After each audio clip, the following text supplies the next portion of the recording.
There was a lot of moments in the first half. Oh boy. I love doing that to these guys. What's up, everybody? Welcome to Geeks and Around. I'm your executive producer, DeAno Jackson. We are, of course, here to discuss episode 606 of Game of Thrones, Blood of My Blood. I really like this episode. I'm going to go ahead and introduce the rest of the panel, and we'll jump into it. Starting, of course, with Lou Rod. Lou, what did you think of this episode? Episode was good. I really enjoyed the return of Benji. Oh, yeah, we're going to get into that big time. I mean, Daenerys' speech at the end was great. I mean, this whole episode, top to bottom, was an interesting episode. I don't understand how someone could say the first 30 minutes were boring when we got the Mad King. Granted, his identity was concealed, but I guessed, and I'm like, that's got to be Benji. Yeah. Yeah, I was like, well, we'll get into that in a bit. It's like, Charles, what you think of this one?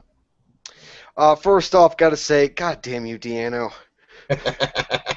But in regards to the episode, I actually thought it was great overall, but during the first half of the episode, there were moments that I thought was boring. And also to Lou saying that the guy in the cloak that was concealed being Benjen, yeah, I didn't even think that. As far as I was concerned, I was like, I didn't even think we would ever see Benjen again. I didn't think that we would, and I wasn't expecting to see him. But when he was revealed during the second half, I was like, well, that would have been more awesome if you hadn't have spoiled it to me. My bad. Let's go on last and not least. Isaiah, what you think of this one? I loved it. I loved it all the way. Even the characters who I had no memory of or pretty much no at all, I loved it a lot because who's that new character? Oh, wait, cool. And I love the High Sparrow because he played the Lancers like it's no tomorrow. Like, I hope we get into that soon because I love talking about that. But I loved it all. Can we just get that over with?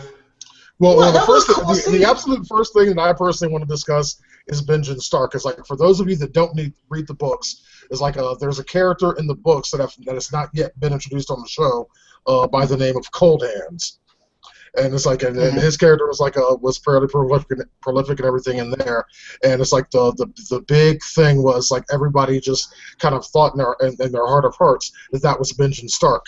This episode just answered that question. It's like now it's like even us book readers know for it. It's like, okay, yes, we were all right. That is absolutely Benjen Stark that was helping Brandon the North.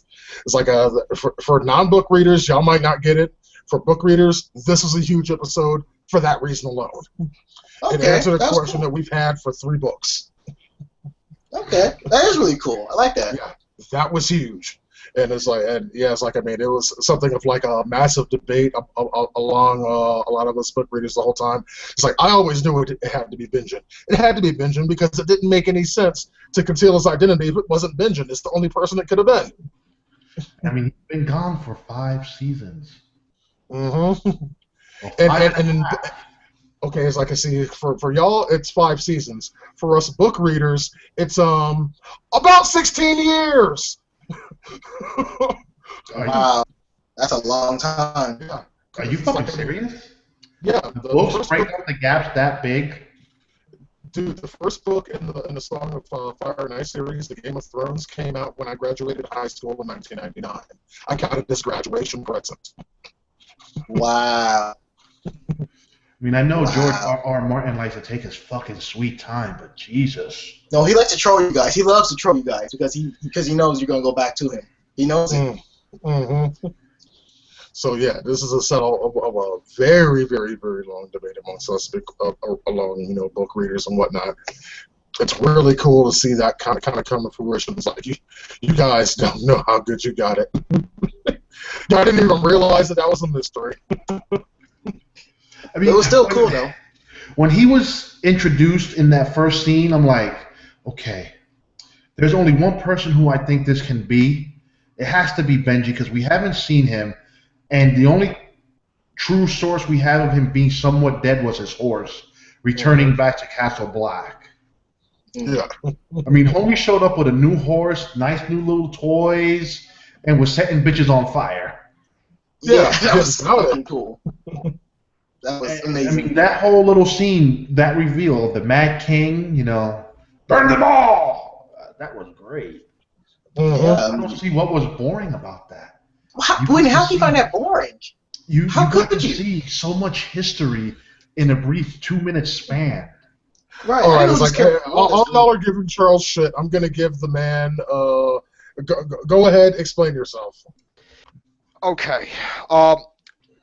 That particular scene where Bran was having the vision of the Mad King, to be honest, it happened so quickly that I didn't have time to get excited about it. Before I realized what had happened, it had already been over. So, I mean, there was just, as far as I was concerned, for that moment, I didn't see the point in getting excited for something that was happening so quickly. And so that aside, and then we're also back to the whole play thing. That also bothered me. And The play. Yeah, so that play is a parody. But yes, you know what? To your point, I agree with you. That whole first sequence, it blew by really quick. But that's what we have rewatches for. Well, I don't rewatch my shows. Focus on it a little bit more to make like viewers that aren't us and aren't going to watch it 5 times. Make them a little bit more aware of exactly what in the hell was going on. So I kind of see Charles's point. Yeah, and to be honest, I don't look, revealing the Mad King in the flashbacks. Even if they were to give us a longer flashback, so we could have a more clearer view of the Mad King. What would I mean? To me, that was okay. I liked it. I still don't see how we could get excited for it for a guy who's basically dead.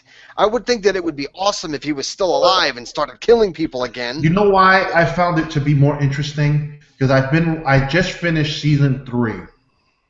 So seeing that sequence and then remembering what Jamie had told Brienne in the hot tub kind of played to make out more sense, where he threatened my father. He ordered my father's head. That's why I killed him. So just watching him draw his sword and then drive it through his back, it just all lined up beautifully. Well, granted, rewatching season 3 and that scene won't take place for a while, but still. Well, in another perspective, I didn't read none of the books. When you guys talk about who this guy was, that's because you can't read.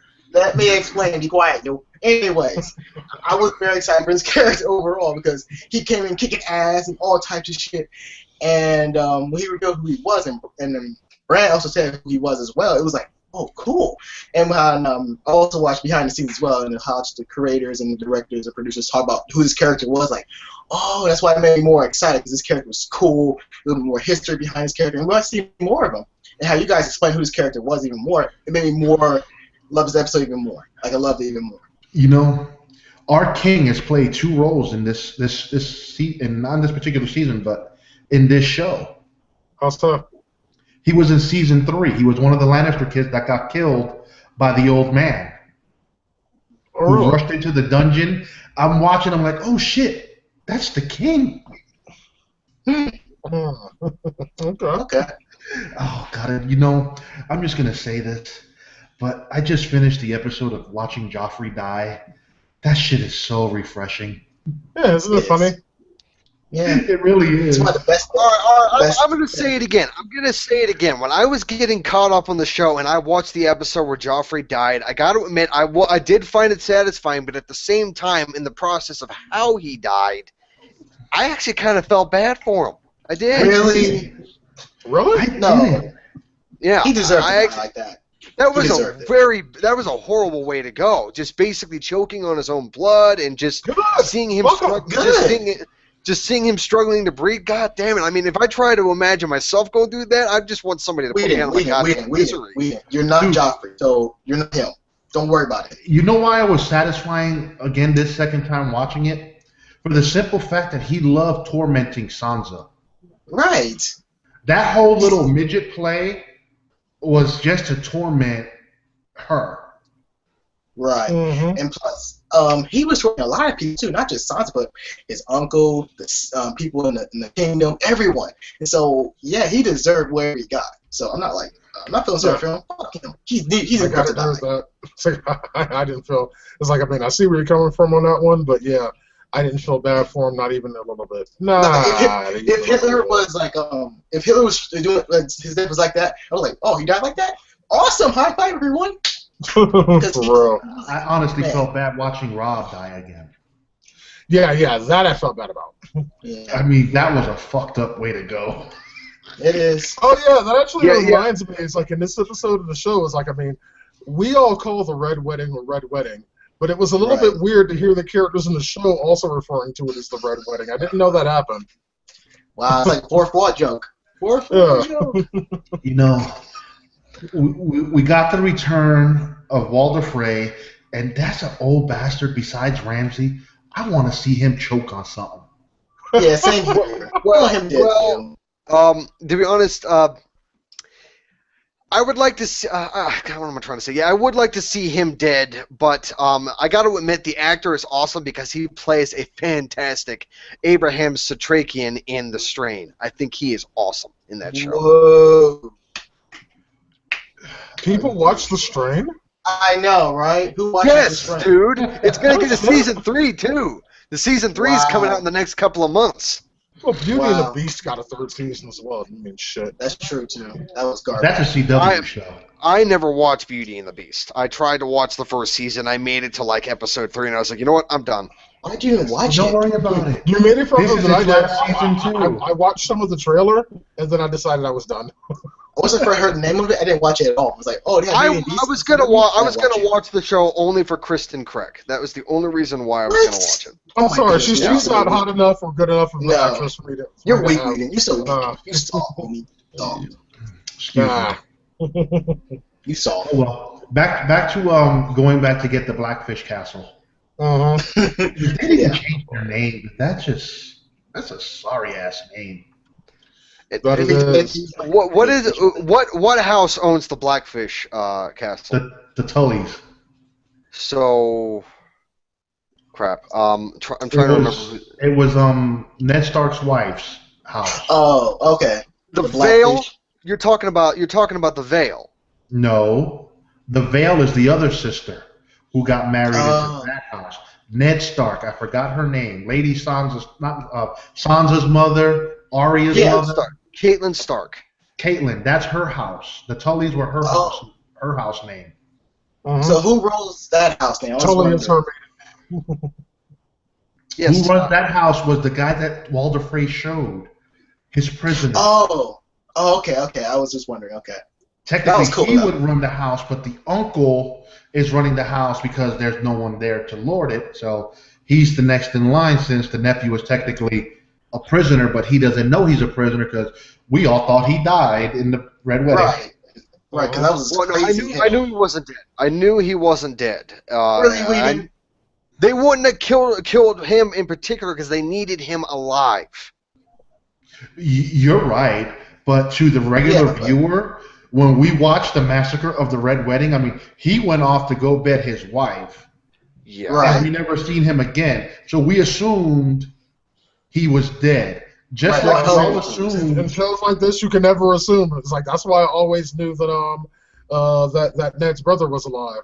If there ain't And nobody, he ain't This is dead. true. And you know what?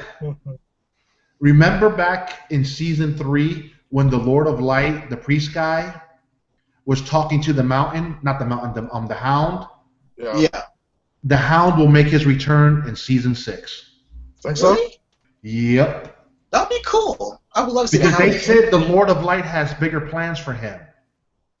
And all we saw yeah. was him on the hillside, battered and bruised. And remember, we've never seen the Brotherhood of No Banners again. Now, what if they went and saved them? Oh, that'd be so cool though, because he had a fight with the Oh, that'd be so cool. I would love to see him again. Yeah. They would have saved him. Oh, here we go with Whedon. Why would the Brotherhood without Banner save him though? I don't understand why they do that. He's a good fighter. That Yeah. they could use him as a fighter. And there Yeah, was, but it's the Hound. but the Hound works for money. Yeah, but also the Lord. The Hound does Yeah, not maybe work the- for money. The Hound works for whatever the fuck he wants to work for. Or maybe the Lord of Light might Mainly have some money plan now. for him. It's like if all he wanted was money, it's like he would have never left King Joffrey in the first place. Oh no, he He said, got King "Fuck the Joffrey king." because he just hated the king. Yeah, Uh-huh. he said, "Fuck the king." I don't care about him. Fuck him. Watching him say that shit to the Yeah. in that one hall, was like, Yeah, said it right to his face too. Fuck him. Like, God, if he does come back, Fuck the king. if he does come back, I would love it. I would just love it. Oh man. Honestly, Chicken you can eat. see, my dumbass didn't click the link, but over the weekend they showed is the Hound going to make his return, and I was hesitant to click that link, but now thinking about it, we're going to see the priest again here soon within the next few episodes. Because remember, they've been referencing the Brotherhood of Banners, Brotherhood lately, without banners. a lot Is lately. it the fire priest dude? Is it the guy who has the eye patch, or is that someone else? No, he was the leader. The other guy was the priest who kept bringing him back to life. Oh, okay. Because I got confused. That which one? Like, okay, now I see what you mean. Because he's dead now. The guy with the eye patch, he could be dead. It might be one to This episode not only marked the return of Benjamin Stark, I think we can all agree that it also marked the official return of Arya Stark, as in a girl is not no one anymore. Thank you, God. Yeah. She actually became herself again. Like, because it was really cool. I love how that played out. Because she saw herself like she's not really a killer. Well, she is a killer, but she can't be the type of killer. It's like I can't do. You know why her return was gracious? Because she's a Stark, and what do the Starks have? Honor. Even though she was driven by her motivation was revenge, at the end of the day, honor took precedent over her revenge. Yes, yeah, I mean, she couldn't kill someone that didn't deserve to be killed. Right, and plus she was a killer. Yes, she is absolutely. A paid assassin. That's not her style. Plus, I have a really cool theory how this might play out for her in a good way for her, because she's ready for whoever's gonna come get her. It's like, yeah, she's ready. Like, okay, come get me. I'm ready. Yeah, see, I mean, rewatching it, Arya's killed bigger and badder people versus what the girl is gonna come try to do to her. Right. It's like So she hates you already. Like, if they kill Arya off to that girl, the girl's been kicking her ass left and right. Yeah, So constantly. it's going to be a challenge. yeah, but this will be the time. I was gonna say, yeah, constantly, over and over again. I mean, it's been pretty consistent. She's kicked her ass. Of course, she's not ready for sword wielding Arya. Right, and plus, Sure. maybe Arya's actually like studying her moves every time she got her ass kicked. Like, she started remembering like what's her patterns or what her fight patterns is. Like, maybe she learned a lot because Arya, she's smart as hell. So, I was just happy to see Needle again. yeah, Return of Needle. yeah, I was seeing it. Oh, let's see You know what? It wasn't just a return of Needle. It seems like it was a return of her. No. She was wearing pants when she first went there. Because it looked like it was a return of her outfit, too. But again, I love that scene a lot because, like you said last week, DeAno, that you wish the story was going somewhere, and now it's going somewhere. Yeah, right. I love it. I was actually going to bring out it's like it's like a lot of the complaints that I had last week. It's like about that particular storyline seem to be like they're going in a better direction, kind of pushing this whole thing forward. It's like, I mean, of course, it's still kind of cut off from everything else, but with her actually becoming Arya again. And getting back on her path as being her instead of just being a servant of the many-faced God, I think it's going to go in a direction that is going to be positive. Well, we've got a question. We've got a question to ask, and we'll probably see it in the next couple weeks. Is this the kind of League of Assassins, as it were, that if one doesn't kill you, they send another, or is this the kind of League of Assassins that gives honor to those who actually can kill one of their assassins and leave you alone? The first one. I think it's this is the League of Assassins that if the girl fails, Arya lives. She just will not be a faithless god. They'll leave her alone. But it would be like what's that? Go ahead, sorry, Lou. What's the I forgot his name, but I remember him saying the faithless gods will have a face, either your face or the person you kill's face. So they sent the girl to kill her, so whoever wins, the faithless god gets a face either way. Yes. So he was very, very specifically saying that in reference to her fulfilling her mission, though. Is the part you're leaving out. It's like, I mean, that's what he was referring to. It's like saying, it's like, okay, either the person that you kill's face is going to be on this wall, or yours is going to be. The person that she was sent out to kill, the face isn't on that wall. So, I mean, it's open to interpretation, so I understand what you're saying, but what he said to her at that time was for very specific purposes. You're taking that out of context. Well, yeah, but I have a question. The person that Arya failed to kill that first time, Did we have any follow up on that? Was that person actually ever killed? No idea. No, No, I don't think so. Because the contract was like it's not fulfilled, and it was kind of broken when Ari was like, "Oh, I figure he whatever." So it's kind of broken now. So let's get to the interesting topic here. Sam being a pussy at dinner. That's not an interesting topic. That's like kind of what I would expect. He wasn't being a pussy though, because his father was just a cold dude. He's a very, very Come on, man. Dude. His father is an asshole, and to be honest, Sam was acting in the way that I expected him to act. Because he was probably really pissed off with his dad. But in situations like that, and with the rest of your family being witnesses, you cannot start screaming at him, especially with your girlfriend sitting next to you. They explained why Sam was being a pussy at that dinner table, and it had nothing to do with any of that. It's because Sam needed his father to take Gillian, needed his father to take Gilly's son in. Because he needed something from his father. That's why he kept his mouth shut. Could have said something, man. I mean, the girl stood up for herself. Gilly and for him had more cojones than him. But at the same time, you can't really fault Sam for that, because Sam, he always feared his father. He feared his father the most. You know what? Your father is berating you in front of your woman and in front of your sister and your mother. And I guess that was his brother. Yeah, that was his brother. You could have said something in respect of yourself and your woman. You don't have to get loud, but you could have showed your father that you were a man instead of just sitting there and taking it. But here's the thing, is he did. Because actions speak louder than words, and that motherfucker took that sword. So now we have another Valerian steel sword out there in the world. Yeah, it was awesome, and also it was kind of cool how Sam. It was like I love his story a lot because I know his family's that like big and everything. I know his family's like they're fucking rich, but I love how his mom, I love everyone else. His dad put the piece together how why Sam left in the first place, or why he joined the Night's Watch because. His father is not just a dick. He's just a monster sometimes. We just look at him like, God damn, you look like a monster. The White Walkers look nice because he was just talking down to him so hard. Like, damn. See, I misinterpreted Sam. When he walked back into the room, I honestly thought he was going to take Gilly, slam her on the bed, and get a quickie before he left. But he did the opposite. Well, he did the right thing. He said, we're going to leave because I can't be with my father like that. Fuck him. Granted, yes, that could have been the right thing. I mean, we won't know because where is he going to put them? That's a good question. Lou watches too much porn. That's just what's going to confirm. But, again, I still love that scene. It was awesome acting. And Sam, I still think he did a great job by pretty much not saying nothing, but also let actions speak louder than words. So he took that fucking sword and like, yeah, Dad, I'm taking your sword, and he can come get it all he wants to. I will stop him. So it's like, yeah. But let's be real. We've got 3 Valerian steel swords now, because the other one was buried with Joffrey, or is with Joffrey. But it was by his side because I just watched that particular episode. Okay. So we have Sam with one, Jon Snow with the other, and Brienne. What the fuck is Sam gonna do? Because let's be real, he can't wield a spoon. Hey, he can still. I don't know. He's a lot better at sword fighting than he was at the beginning of this.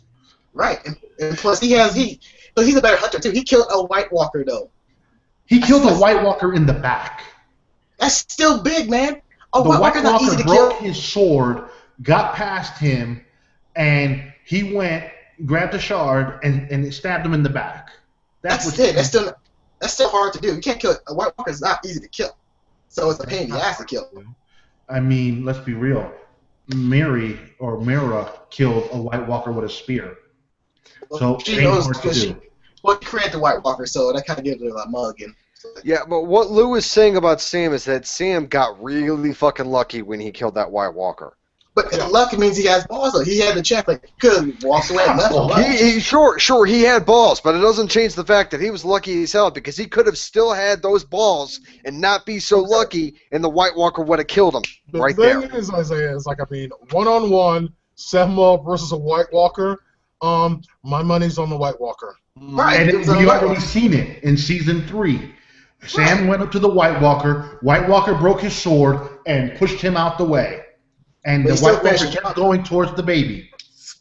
He's still Sam protecting looked him. at he had that dragon glass in his cloak, pulled it out, and stabbed him in the back, not realizing what it was going to do. Yeah. But he still saved them. That's all that matters, though. He saved That's them. not balls. It That was was blind, simple, stupid, idiot, doodah, clueless luck. Yeah. Period. Look at that. That's what it was. We have not confirmed this, but I'm saying that Valerian Steel can kill White Walkers. We already know that. We already know Yeah, that. we What do you mean? Yeah, We have that confirmed. Huh? we have it confirmed. Because Jon Snow used his sword to kill a White Walker last season. Badass. That was cool. I remember mentioning it like a season ago, but I must have missed that. Wow. Oh. You slipping, man. You slipping. Yeah, you really are slipping, and that's actually kind of scary for you, Matt. How much drinking did you do on the holiday, Matt? On the holiday, all the drinking. Yeah, Exactly. That's why you're slipping. Yeah, you slipping, dog. You're recovering. Do we really want to No, touch on seriously, Tommen? 3 days. 3 days. In regards to Tommen, all I got to say about that is that his dumbass was manipulated by the High Sparrow, and now I want every one of those fuckers dead. But you God can't. damn it. Well, that's the one thing about the High Sparrows that I liked a lot because they pretty much defeated. Well, not defeated, but they beat the Lannisters and pretty much the royalty at their game because They beat the what now? Let me just continue. Thank you. Let me continue. Anyways, You said lanterns. who gives a fuck? You want Anyways. to live. Right. Anyways. But he knew that he could not really beat the Lannisters with his own army because it's impossible. You can't beat the Lannisters by force. But you can get the people on your side. And if the people on your side, no one can pretty much beat you because there's more people than there are the Lannisters. And so if they do attack the High Sparrows, then it's going to be straight up chaos because the people will look at the Lannisters as pretty much just traitors and beyond more. So you want more chaos or you want order. So it's pretty much a choice between take a loss now and plan later on. That's pretty much how it is. And how he did it was so smart. It's like, oh, that's right. That was so smart. It's because he knew that Walker told him was not going to happen. So he had to use plan B, which is get the Lancers and most of the royalty out there and in front of the public. And when in front of the public, he had to pretty much show that the public's on his side, not theirs. And so they can't do nothing right now. They can't kill him. So the one way you can actually stop someone is to break that the people's trust in him. So it's gonna be really interesting how they're gonna play that out. Dude, what the fuck did you just say? Right? What? I didn't really explain it really again. No. No. No. Don't try to explain it again. Yeah, no. Okay, here's what happened in It's like I'm saying. It's like Isaiah's going on. It's like meanwhile, it's like I'm just looking at the look on everybody else on the panel's faces. Everyone's eyes are just kind of glazed over. Hey, but it made sense though. It wasn't like gobbledygook. It made sense. It made no sense. Dude, It was I didn't dumb. I had no idea what in the fuck you were talking about at any given point during any of that. Really? No idea. All I got out of that is that all I got out of your little like Yahoo of like nuttiness. What? Or That was whatever. actually true. Shut up. That was strategy right there. That was strategy. There was the moment in that scene where it was revealed that Tommen sided with the High Sparrow. That Olenna looked at her husband and she said, "They beat us. That's what happened." And I was like, "Well, fuck, we're screwed now." But you know why they beat them? You didn't see the preview for next week, but the preview of next week, this all started when Cersei gave him power. So this whole fuck up is Cersei's fault. Lady Tyrell is going to put it on Cersei next week. I wouldn't doubt it.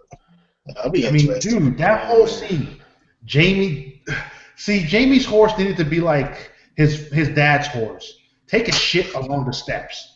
Because that horse would have been cool. Unlike it just didn't do that. It's like, oh, you beat us? Okay, I'm going to take a shit on your steps. Remember when his father was named the Hand of the King? Mm-hmm. Well, right before he walked in on his horse, I remember the scene. Shit. Yeah, I remember the scene. That's what I'm thinking is that he just looks at them and then he turns around and starts going down the stairs, and then the horse just takes a big steaming shit right there, and sort of like a final fuck you to the High Sparrow. Who will agree that Papa Tyrell's speech was fucking useless?